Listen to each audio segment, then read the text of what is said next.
2026 FIFA ലോകകപ്പിൽ പങ്കെടുക്കില്ലെന്ന് Iran. ഇസ്രായേലിനൊപ്പം US വ്യോമാക്രമണം നടത്തിയതിനാൽ ലോകകപ്പിൽ പങ്കെടുക്കാൻ കഴിയില്ലെന്ന് കായിക മന്ത്രി അഹമ്മദ് ഡോണിയമാലി പറഞ്ഞു.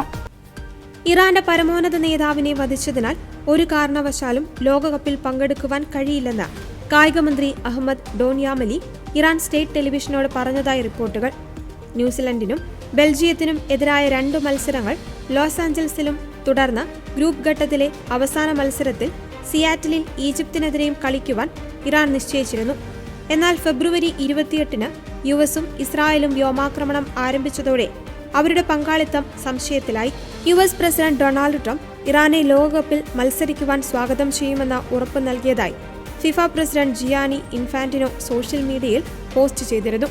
ഇറാൻ ലോകകപ്പിൽ കളിക്കുന്ന കാര്യം താൻ ശ്രദ്ധിക്കുന്നില്ലെന്ന് മാർച്ച് ആദ്യം ട്രംപ് പറഞ്ഞെങ്കിലും ഇരുവർക്കുമിടയിലുള്ള കൂടിക്കാഴ്ചയ്ക്ക് ശേഷം ടീമിന്റെ പങ്കാളിത്തത്തെ ട്രംപ് പിന്തുണച്ചിരുന്നതായി ഇൻഫാന്റിനോ വാദിച്ചു.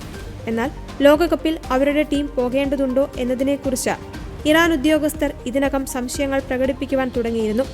ഈ ആക്രമണത്തിന് ശേഷം ലോകകപ്പിനെ പ്രതീക്ഷയോടെ നോക്കുമെന്ന് ഞങ്ങൾ പ്രതീക്ഷിക്കരുത്.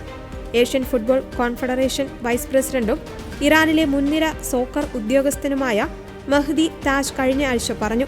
ഇറാൻ പിൻവാങ്ങിയാൽ എന്ത് സംഭവിക്കുമെന്നതിനെക്കുറിച്ചുള്ള ഫിഫയുടെ നിയമങ്ങൾ അവ്യക്തമാണ്.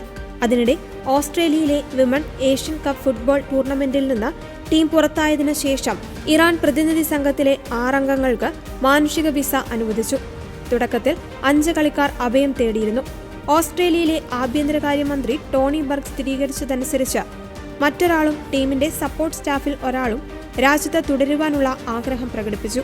അവരിൽ ഒരാൾ പിന്നീട് മനസ്സ് മാറ്റി ഇറാനിലേക്ക് മടങ്ങുവാൻ തീരുമാനിച്ചതായി അദ്ദേഹം പറഞ്ഞു. ഏഷ്യൻ കപ്പിൽ ദക്ഷിണ കൊറിയയ്ക്കെതിരായ ആദ്യ മത്സരത്തിന് മുമ്പ് കളിക്കാർ ദേശീയഗാനം ആലപിക്കാതിരുന്നതിനെ തുടർന്ന് തിരിച്ചുവരവിൽ ടീമിന്റെ സുരക്ഷയെക്കുറിച്ച് ആശങ്കകളുണ്ടായിരുന്നു.